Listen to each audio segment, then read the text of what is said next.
अस्सलाम वालेकुम स्टूडेंट्स। आज हम पंजाब टेक्स्ट बुक का चैप्टर 1 कम्प्लेक्स नंबर स्टार्ट कर रहे हैं। उसकी एक्सरसाइज 1.1 हमने स्टार्ट की हुई है। उसका क्वेश्चन नंबर 7, 8 और 9 आज हम कवर करेंगे।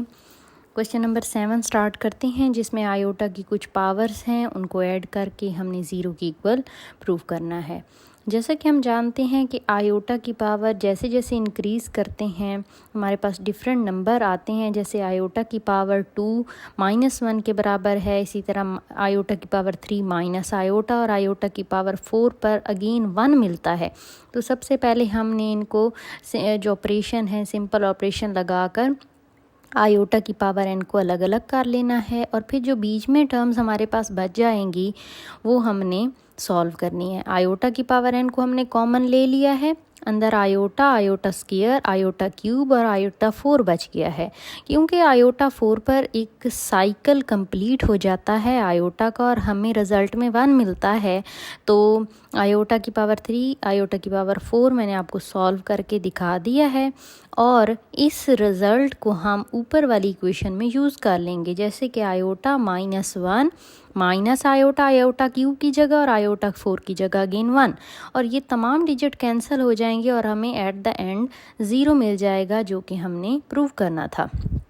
इसके बाद हम क्वेश्चन नंबर 8 स्टार्ट करते हैं, जिसमें हमें आयोटा की डिवीज़न नज़र आ रही है 2 कम्प्लेक्स नंबर की और उसकी पावर है और हमें इसको 1 के इक्वल उसने कहा है। लेकिन आप ये प्रूव करें कि आखिर वो सबसे लीस्ट पॉजिटिव एन कौन सा होगा जिस पर ये रिज़ल्ट हमारे पास 1 के इक्वल आ जाता है।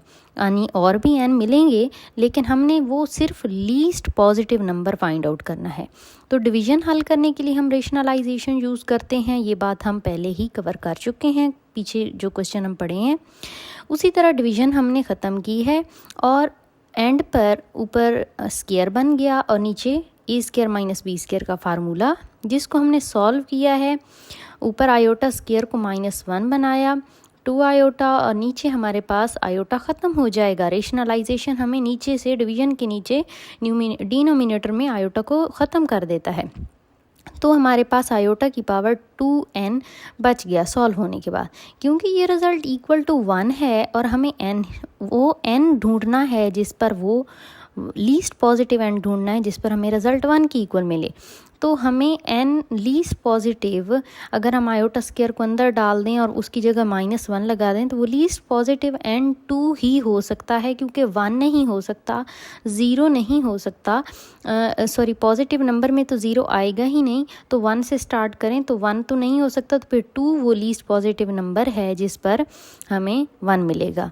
अब क्वेश्चन नंबर 9 स्टार्ट करते हैं, जिसमें डिवीज़न एल्गोरिथम थ्योरम लगेगा, जो कि हमें कहता है कि किसी भी नंबर को अगर हम पॉजिटिव नंबर इंटीजर पर डिवाइड करें तो हमें एक यूनिक कोशेंट मिलता है और एक यूनिक रिमाइंडर मिलता है, जिसका फार्मूला मैंने नीचे लिख दिया है कि n ये नंबर है जिसको हम p पर डिवाइड कर रहे हैं और हमें रिमाइंडर r और कोशेंट q जो कि यूनिक हैं दोनों वो मिल रहे हैं।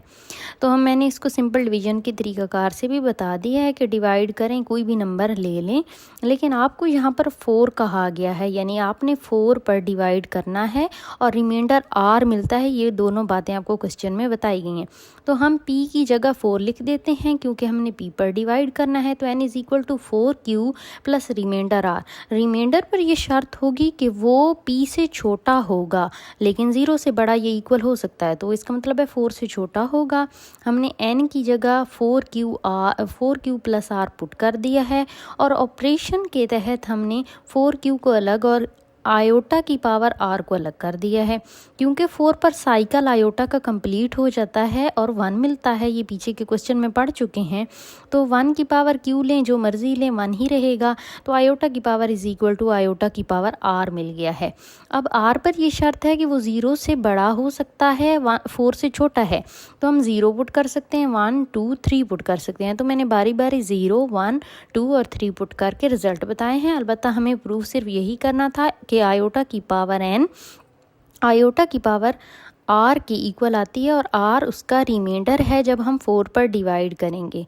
तो यहीं पर हमारा क्वेश्चन और एक्सरसाइज कंप्लीट हो जाती है। Thank you for watching.